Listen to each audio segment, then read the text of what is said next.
যুক্তরাষ্ট্রের বর্তমান president Donald Trump. আর Donald Trump মানে অদ্ভুত সব কাণ্ডকারখানা। দ্বিতীয় মেয়াদে ক্ষমতায় এসে পার করেছেন ১০০ দিন। এই ১০০ দিনে বিতর্কিত সব কাজ করে ডোনাল্ড ট্রাম্প হয়েছেন আলোচিত, সমালোচিত, এমনকি হাসির পাত্র।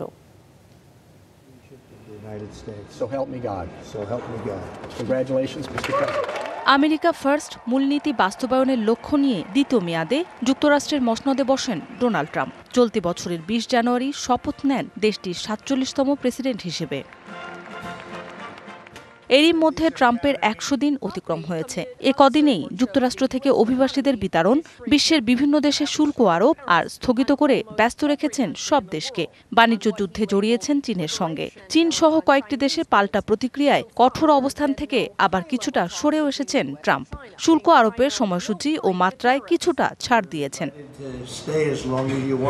গ্রিনল্যান্ড দ্বীপ ও পানামা খাল কিনতে চেয়েও বিতর্কের জন্ম দেন ট্রাম্প। তিনি ক্ষমতায় বসার আগে থেকেই কানাডাকে যুক্তরাষ্ট্রের ৫১তম অঙ্গরাজ্য করার ইচ্ছে প্রকাশ করেছেন। ব্যাপক চাপ দিয়ে পরমাণু আলোচনার জন্য টেবিলে এনেছেন ইরানকে।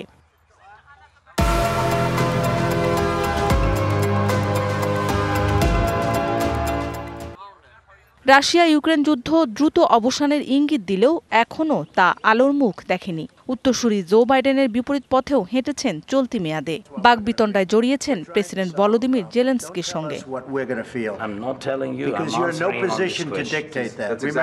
ইসরায়েলের হত্যাযজ্ঞের মধ্যে গাজা ভূখণ্ড থেকে ফিলিস্তিনিদের সরিয়ে সেখানে বিলাসবহুল পর্যটন কেন্দ্র গড়ে তোলার কথাও বলেছেন ট্রাম্প। এর পরপরই যুদ্ধবিরতির চুক্তি লঙ্ঘন করে কয়েকগুণ শক্তি বাড়িয়ে গাজায় হামলা অব্যাহত রেখেছে ইসরায়েল। ট্রাম্পের খড়গ নেমে আসে দেশটির অন্যতম শিক্ষা প্রতিষ্ঠান হার্ভার্ড বিশ্ববিদ্যালয়েও। কিছু শর্ত না মানায় প্রতিষ্ঠানটির $২২০ কোটি আর্থিক অনুদান স্থগিত করেছেন ট্রাম্প। এ ইস্যুতে মামলা করেছে হার্ভার্ড বিশ্ববিদ্যালয়। দ্বিতীয় বিশ্বযুদ্ধের ধ্বংসস্তূপ থেকে মার্কিন নেতৃত্বাধীন যে বিশ্ব ব্যবস্থা গড়ে উঠেছে তার ভিত্তি ১০০ দিনের কম সময়ে নড়বড়ে করে তুলেছেন মার্কিন এ প্রেসিডেন্ট, যার প্রভাব পড়তে শুরু করেছে বিশ্ববাজারে। ডলারের দরপতনে বিশ্বজুড়ে বেড়েছে অর্থনৈতিক মন্দার শঙ্কা। মৌসুমী শান্তা, ডিবিসি নিউজ ডেস্ক।